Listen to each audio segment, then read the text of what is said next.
Today's video is sponsored by a spoonful of deliciousness, thanks to Magic Spoon. These inventive geniuses made the delicious cereal of my childhood make sense for the adult me. While you look at their awesome box designs, let me tell you what's inside. 13 to 14 grams of protein, 4 to 5 grams of net carbs, and no sugar.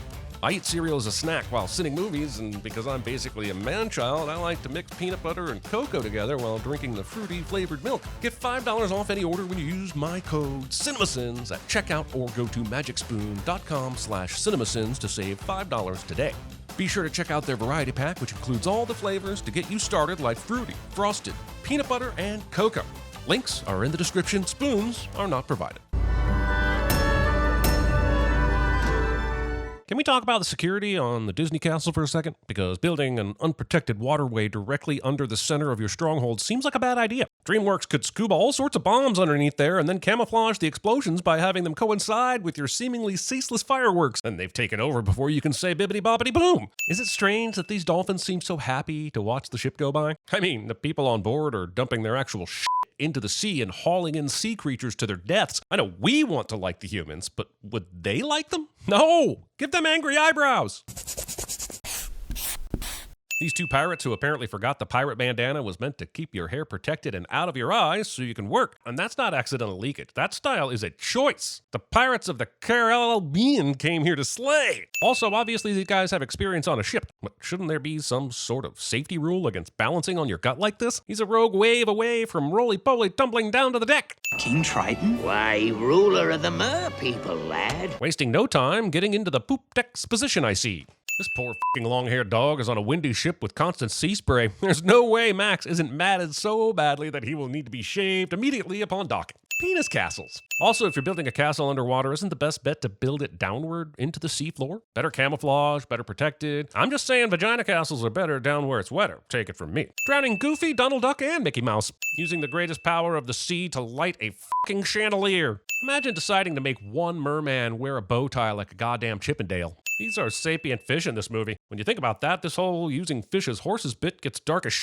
Perhaps we're meant to believe that our human things are mirrored in this land beneath the sea. But can you show us how the inked paper is withstanding the water? Also, where is that goddamn beam of light coming from? We are at the bottom of the ocean, using wind instruments in a setting where you cannot generate any wind. Okay, I'm done. Otherwise, this will just turn into me yelling at SpongeBob for not understanding the physics of hydrology. And we already have CinemaSins for that. Okay, not done. What the f*** kind of voodoo magic allows you to control bubbles to open like a curtain that you don't even need because the bubbles are see-through anyway? No, I can't swim that fast. Liar! You keep up with Ariel just fine when you race home in a minute. You're not getting cold fins now, are you? Fish are already cold, so how would this saying be interpreted to mean anything other than you're not getting normal now, are you? Also, our introduction to Ariel is that she skips a known responsibility without telling anyone to bully a younger friend into going into danger. And when they refuse, she literally drags them there against their will. Hashtag not my princess. It's just, it looks damp in there. Describing ominous dark water as damp isn't really going to help when all water is damp. Are the mer people schools not educating the Sea World well enough to give proper underwater adjectives? Risking your life for a forking bag. I'm all for f***ing up the kids with a nice shark scare, but can we try to keep it realistic? This terrifying fish has survival instincts that would prevent it from risking injury by bursting through glass and wood.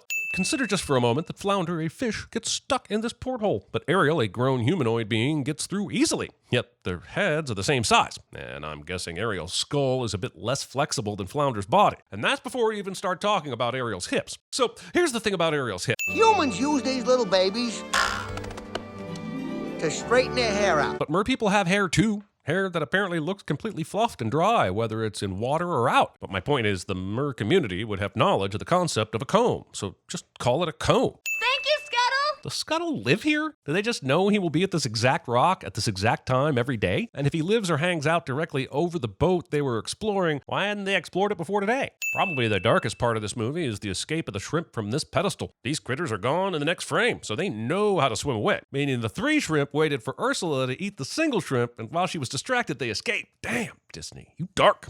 Look at me, wasted away to practically nothing. Get it? Because she's larger. Do you get it? This concert was to be the pinnacle of my distinguished career. Well, then maybe you should have known before the big moment that Ariel was nowhere to be found. You didn't have anyone checking that the shells were loaded and everyone was in place. That's kind of on you, Seb. As long as you live under my ocean, you'll obey my rule. Under your ocean? The only reason you say this is to play off the classic "as long as you live under my roof" cliche. You should have said "as long as you live in my ocean," and you know it. Teenagers.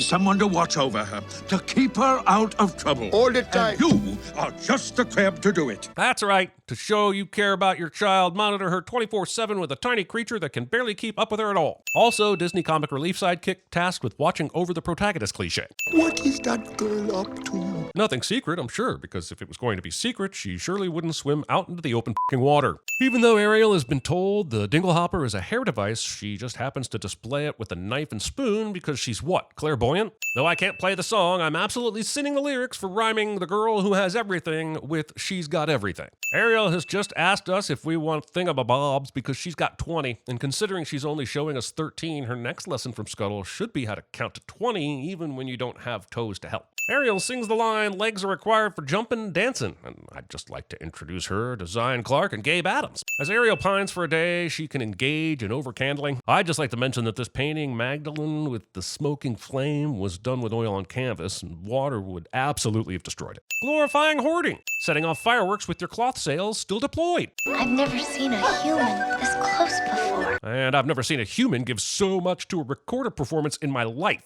He's very handsome, isn't he? And there it is, the moment this movie goes from a woman pursuing her voice and independence to a woman pursuing a dreamy dude. Princess got a prince, I guess. Very expensive, very large birthday present. Why would you lug this massively heavy stone statue onto a fucking ship? Keep it on land where it was created. Don't haul it out to sea for a special presentation. You're just asking to sink. Oh, Eric, it isn't me alone. The entire kingdom wants to see you happily settle down with the right girl. Well, the entire kingdom and its obsession with couple culture can go eat a bag of hoppers. Thinking a fish and a crab would be fighting to stay above a wave during a storm instead of just ducking under it. Wood that's weak enough to break when stepped on, but then somehow strong enough to trap a foot that breaks through. What's the ship made of? Plot pine? Movie robs us of the scene where Ariel flops like a seal across the beach to get back to the water. Conveniently timed musical framing wave is convenient. The stories of Ursula's Garden of Poor Unfortunate Souls is a Disney prequel just waiting to be foisted upon us. And I've been foisted upon too much already. Isn't it obvious, Daddy? Ariel's in love. Yep, can't think of a single other reason a woman might be happy, content, singing, joyful, or satisfied. Must be romance. Life under the sea is better than anything they got up there. Forgetting about donuts. You know what? I'm sinning that these clams make the noise of a steel drum. As a kid, that made me think the shells did this right there on the beach. I slapped those f***ers so hard, expecting a goddamn symphony, and all I got was a clunking noise and the mumbles of nearby adults who judged me. Sebastian sings that down here all the fish are happy, and the movie immediately shows us a dolphin, which is a mammal, not a fish. That is one deceitful f***ing crab. What kind of seahorse has flowers on its head and hangs out bird in the ground? What kind of Avatar bullshit is going on down here?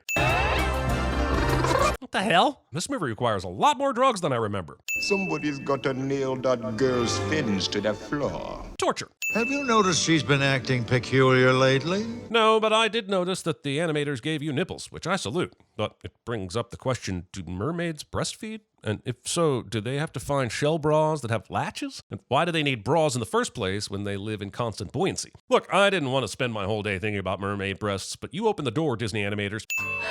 Flounder, you're the best. How the f*** did Flounder manage to squeeze a goddamn statue into Ariel's secret hoard? This f***ing fish, man. You gotta watch out for him. Why, Eric, run away with you?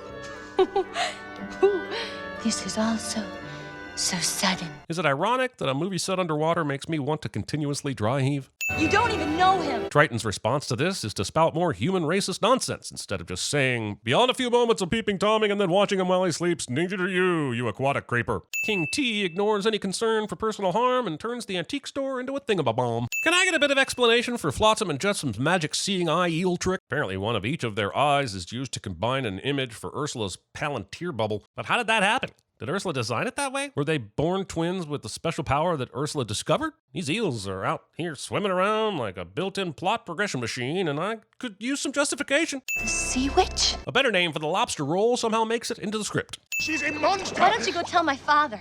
You're good at that. Ariel's being a bit of a brat here, but that's actually a decent point. This isn't the moment for secrets or concerns about pissing off the princess. Go get the guy that can control the sea. Pat Carroll is now singing Poor Unfortunate Souls. That's it. That's the sin removal. It's amazing how in every movie where a magical villain needs to exposit their plans, that one of their abilities is always to produce some sort of advanced PowerPoint presentation. Also, let's talk about the villain's plan.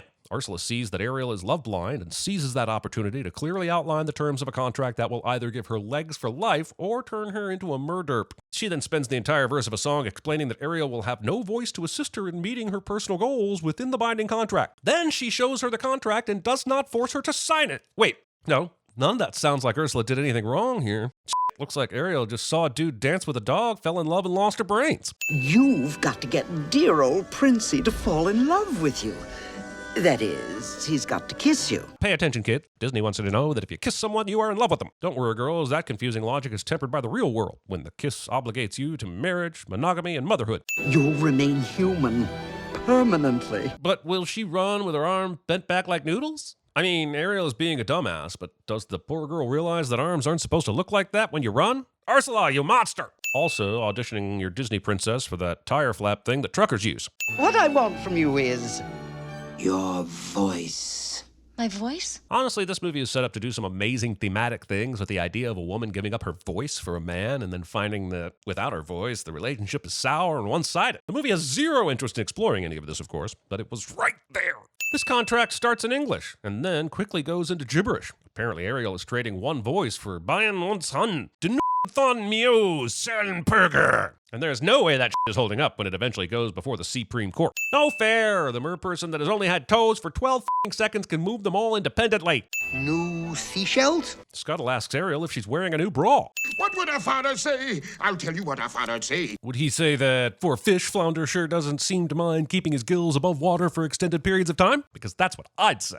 And then I'd sin it. Scuttle addresses Ariel's need for human clothing and collects some fabric from a shipwreck that was absolutely nowhere near them at the start of the scene. Ariel sure did go from wobble legs, how do I stand, to run and climb with confidence pretty fast, huh? You seem very familiar. Oh, come on! Eric's been doing nothing but talking about her rescuing him this entire time. How does he not know it's her? Was his brain wiped by the convenience of her just happening to wash up on the beach where he was out walking his dog? You can't speak? Oh, then you couldn't be who I thought. Yeah, because in this universe, no one can have laryngitis. Why is Ariel acting like she's never seen a bubble before now? The entire underwater world was filled with bubbles. Goes up in rags and doesn't speak. Les Poissons survived this. I'm a horrible cook, but I watch cooking shows enough to know that this is not how you cook a fish. The thermostat bill for this room. I'm gonna find that girl. And I'm gonna marry her. Is Prince Eric any better than Gaston at this point? Fine, be grateful that you were rescued by a woman with a beautiful voice that you find visually appealing, but you don't know her at all. Not only could she be in a committed relationship with someone else, but she could also, not be interested in marriage. Also, deciding to spend the rest of your life with someone and be tied to them legally because they laid on top of you that one time. Les Poissons. I know you love it, but this really is just a discount Be Our Guest, huh? And no, I don't care which came first. Disney regurgitates themselves so much they've probably broken the space-time continuum by now anyway. Nothing about this table suits a passionate chef. Stop preparing food on a flexible surface for f***'s sake. This movie is only 80 minutes long, so understand the gravity of what I'm saying here. Movie has time for this. Sebastian lands beside Chef Louis' shoe, disappears, and then reappears. Why would he do that? If he can go invisible, why not exploit that and escape? Sebastian is dumb. Dumb! Destroying your kitchen like this in the hunt for one tiny crustacean. I haven't seen someone this pissed about a crab infestation since my college girlfriend. And roommate. Coincidences, am I right? No one sees this. Now, let's eat before this crab wanders off my plate. Directly after this fade away, everyone eats dinner, right? Ariel will have to lift the cloche and eat her portion of stuffed crab, right? Is she okay with that? Did she struggle to eat creatures that she talks to on a regular basis? Don't fade to black. Show me who Ariel really is. You gotta bat your eyes like this. This movie means this. Aw, look at Ariel falling asleep after her long day of adjusting to the alarming difference in gravity and atmospheric pressure on her physical form. For someone with barely any experience above sea and no experience with legs, she's impressively maneuvering through aches and atrophy. What have I done? What have I done? Let's not focus on what you did do, but what you aren't doing. Going after your daughter with the powers of the sea. Has he kissed her yet? Not yet. The Office. This horse apparently attended the equestrian wing of the speed school of ramping over things. Jesus, God, is that the sun? Wow. Somebody should find that poor animal and put it out of its misery. He's literally right behind you. You shouldn't be commenting on it. It should have scared you out of your skin. These lyrics include, yes, you want her, look at her, you know you do. Possible she wants you too. There is one way to ask her. It don't take a word, not a single word. Go on and kiss the girl. No! You use words, you psycho crab who thinks kissing someone is how to find out if they want to kiss you too. Her name is Ariel. Ariel? Let me get this straight. Eric heard a crab speak an English word, but did not hear that same crab sing Kiss the Girl into his ears seconds ago? These birds are now literally holding the curtain open for these two, and Eric is still oblivious to the wildlife around him doing weird things. Run, Ariel, run! You had the entire ecosystem involved in this, and no one saw Tweedledee and Tweedledum here get close enough to tip the boat. He's playing the recorder again? Are we sure Eric passed the 4th grade? Oh no, he's falling for Ursula! But other than a serenaded boat ride, what's the difference really? The only reason we know he's supposed to be with Ariel is because the movie told us. In reality, him marrying this female is just as dumb as him marrying Ariel. An entire day has passed since Ariel was awoken by Scuttle with the news of the wedding. What happened from sunup until sundown? I find it hard to believe that Ariel's crew would lie around twiddling their thumbs. Hell, you know Sebastian would gather all critters to sing a song about polyamory before letting Ariel go full murder. Scuttle flies to the sunset wedding barge, even though he was convinced they were going to be. It's this afternoon! And I'm really beginning to be annoyed by this bird's ability to be anywhere at the perfect time. The sea witch! Having enough magic to completely change form, but being stumped by reflective surfaces. I gotta get to the Sea King. He must know about this. You mean the Sea King who's just moping on his throne instead of realizing both you and Ariel have been missing and putting 2 and 2 together and sending out a search party for you? That Sea King? Move it! Let's go! We got an emergency here! The movie posits that the entirety of the animal kingdom speaks the same language and will band together without hesitation or explanation for a common cause, and I'm unconvinced. Holy shit, a literal kick the dog trope. That's right up there on the obvious scale with one last job and cop falls in love with the criminal. That's like page 1, Book of Sin stuff. And anything on page 1 is an automatic 10 cents. Movie accidentally invents cupping. Daddy, I'm sorry. I didn't mean to. I didn't know. She did mean to, and she did know. Stop lying. You see? The contract's legal, binding, and completely unbreakable. In a movie with talking fish, gods, and magic, the most powerful force of all is contract law. Imagine being so love-blind that after witnessing a woman explode into a merctopus and another woman turn into a mermaid, and you're still like, yep, I love that redheaded one enough to risk my entire life for a chance to bone her, or own her. No, love her. Ursula goes full Codzilla here and has everything under control, but decides to stir up all the sunken ships because this movie has no other way left to defeat her other than random chance. Eric! Ariel forgot about her other buddies that are likely in mortal danger real fast, don't you think? A boat that shouldn't float uses wood that shouldn't hone to kill a magical god that shouldn't be able to be injured. And all with 0 setup and payoff. Hurrah! Also murder. Thanks to being electrocuted, we see a rare glimpse into the fascinating flexibility of the octopus's skeletal system. Observe how the skull fills more space than you would expect and instantly morphs. It's a shame creatures like the merctopus are going extinct, and being shocked by an apocalyptic electric storm only happens once in a lifetime. Shots like this are so rare, we are lucky to have caught it on screen. I'm not sure how Eric got from the sea to the land so quickly without being rescued this time, but here we are. She really does love him, doesn't she, Sebastian? They've never spoken, so can we wait to find out on that for sure? Then I guess there's just one problem left. Patriarchal misogyny and the subjugation of women disguised as true love? No? Ah, shut the f*** up. Triton can't make a f***ing rainbow too. Jesus.